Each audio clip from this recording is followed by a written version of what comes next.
Wala nang maraming paligoy-ligoy pa, diretso sa punto na. Maiksi lang ang komentaryo, pero diretso sa punto. Maraming kuro-kuro, may tiwali, may totoo. Dito, sa puntong diretso tayo. Punto, diretso. Tinanong niyo ba sa kanya kung paano niya nakukuha itong DEPs? Sir, I did not ask anymore, sir. I just requested for the copies for the DEPs, sir, so that I can already submit it, sir, doon sa COA as an attachment to the AOM reply. Paano kung yung DEPs peke? Paano kung yung kanyang narration sa iyo ay hindi totoo? Paano Sir, kung ganun ang situation? Sir, at the time, sir, because he was designated as our security officer, sir, I Designated by the head of office, sir, which is the Vice Sara President. Z. Duterte, sir.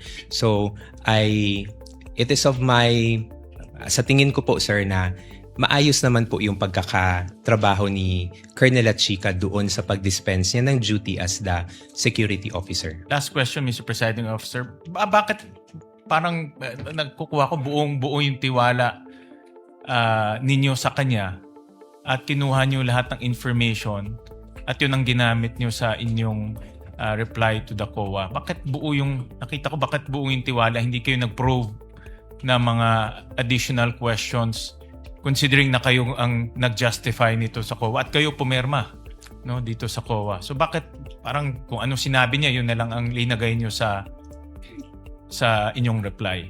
Well, first, sir, is because he's the security officer, sir.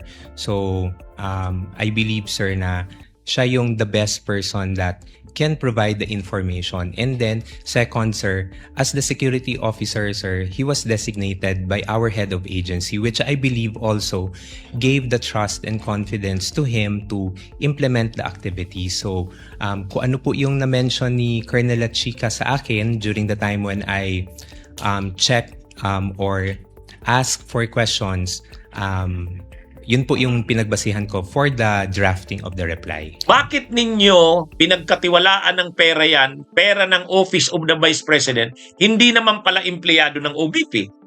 O yun yung punto ni ni Soto, ni Senador Soto, saka ni Senador Gatchalian, Senate President Gatchalian. Ang sagot ni Ortuño ay siya po kasi yung sinabi ni VP Sara, kita nyo? Si Sara Duterte. Si Sara Duterte ang pinakautak ng lahat. At lahat ng nangyari na yan, si Sara yan. Tapos ngayon, sasabihin ni Amy Marcos, walang pananagutan si Sara. Wala. Laglag na dyan si Sara Duterte. Hindi yan matatakasan dyan. Kaya, ang dito, ang sinasabi ni Ortuño sa ni Acosta, wala silang alam. Kaya lang, kahit sabihin nilang wala silang alam, hindi naman pwede yun. Pwede ba yun? Wala kayong alam. Ganun na pala yun. Kapag sinabi mong wala kayong alam sa mga nangyari, libre ka na pala sa pananagutan? Hindi.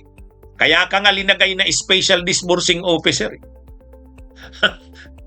Ikaw yung dapat nandi-disburse ng pera. Ito rin si Ortuño, ganun din. Assistant Secretary. Deputy Chief of Staff.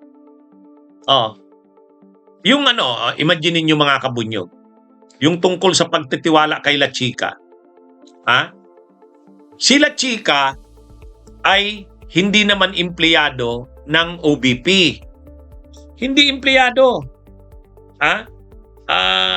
Inamin mismo ni Ortuño tinanong ni Soto And this is out of my curiosity. Earlier, you confirmed that all admin and finance matters dumadaan sa'yo. That's correct po, Your Honor. Also, you said that you were the head of HR in Davao, the LGU. That's correct po, Your Honor. Correct. In this regard, I'm sure you would know, what is the employment status of Colonel La Chica in the Office of the Vice President? Colonel Chica po is the group commander of the VP-SPG and He is not an employee of the OVP, but he has an order coming from the AFP designating him as the group commander for the Vice Presidential Security and Protection Group. Therefore, designation. There You're is an saying he is not employed. He does not have any employment status in the office of the Vice President. Yes po, Your Honor. That's all I wanted to know, Mr. President. Kumbaga, galing siya sa Armed Forces of the Philippines, military siya, inassign siya, dinesignate siya na commander ng Vice Presidential Security Group. Linagay siya sa Office of the Vice President. Siya ang commander doon. So kahit ilagay ka doon sa pagiging commander doon ng Vice Presidential Security Group, hindi ka naman magiging empleyado ng OBP. Ang sweldo mo galing pa rin yan sa AFP. Kasi empleyado ka ng Armed Forces of the Philippines, inassign ka lang para maging head ng security ng Vice President. O, dahil hindi ka naman empleyado ng Vice President, bakit kapag kakatiwalaan ng ganun kalaking pera, kalahating bilyon? Kaya nga, ang tanong kila Acosta at Ortonio, bakit kayo nagtiwala?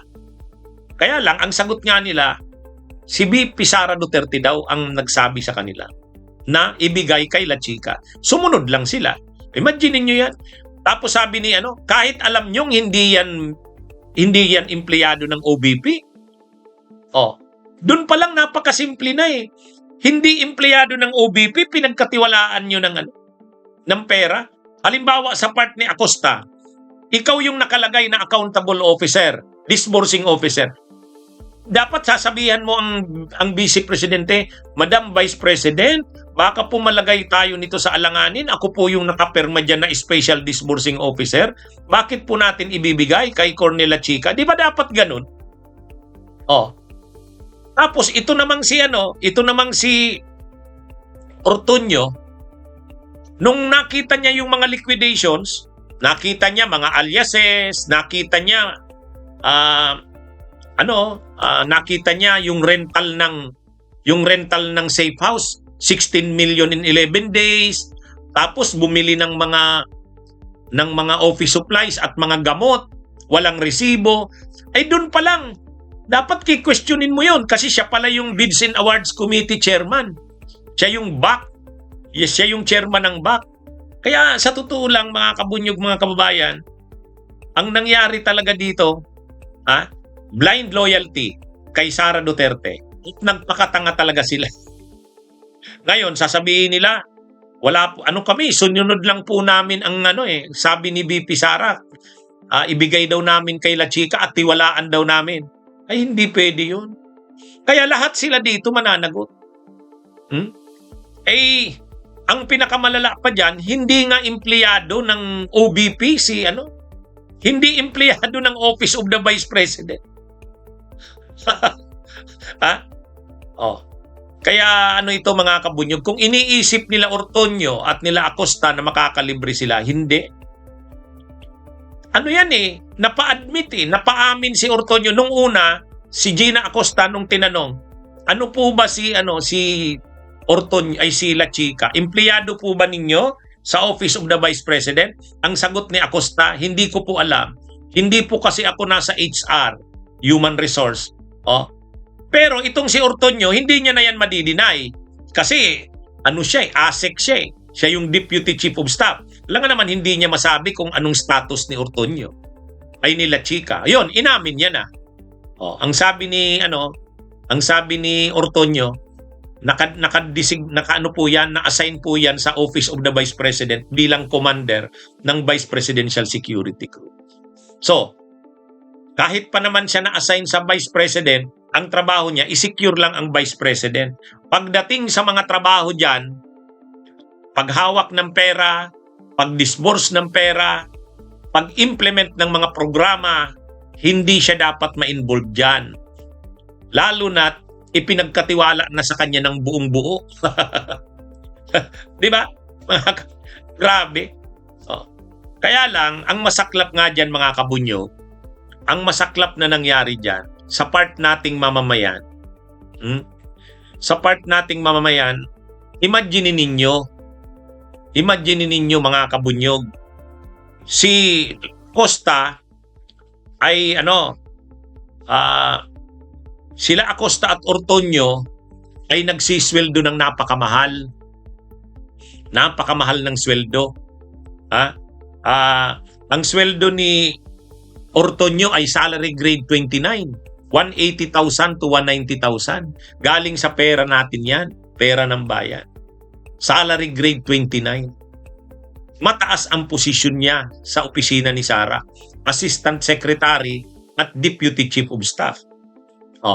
Si ito namang si Acosta, salary grade 24. Parang 120,000 ba yan o 140,000? Pasensya na, ang eksakto lang ako doon sa salary grade 29. 180,000 to 190,000. Ang laki ng sweldo. Pinapasweldo ng malaki galing sa pera ng bayan. Tapos, ano dapat ang trabaho nila? Okay, kung pinapasweldo kayo galing sa pera ng bayan, protektahan nyo ang pera ng bayan. Ang poprotektahan ninyo, interest ng bayan, hindi ni Sara Duterte. Di ba? Hindi interest ni Sara Duterte. Kung poprotektahan dapat ninyo, bayan. Kasi ang nagpapasweldo sa inyo, hindi naman si Sara. Bayan. Di ba? Doon pa lang mga kabunyog ang ang daling intindihin eh. Okay, staff kayo ni Sara Duterte, pero ang nagpapasweldo sa inyo, bayan. Ang ipinapansweldo sa inyo, bayan, ang pera ng bayan. So, dahil ang bumubuhay sa inyo, sa pamilya ninyo, ay pera ng bayan, dapat, ang paglilingkuran ninyo unang-una ay bayan. Bunyog, bunyog, halikan na kasama ka. Bunyog, kapag buklod ay may pag-asa.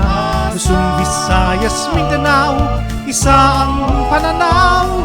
Sa bagong Pilipinas ang bunyog isisigaw. Bunyog.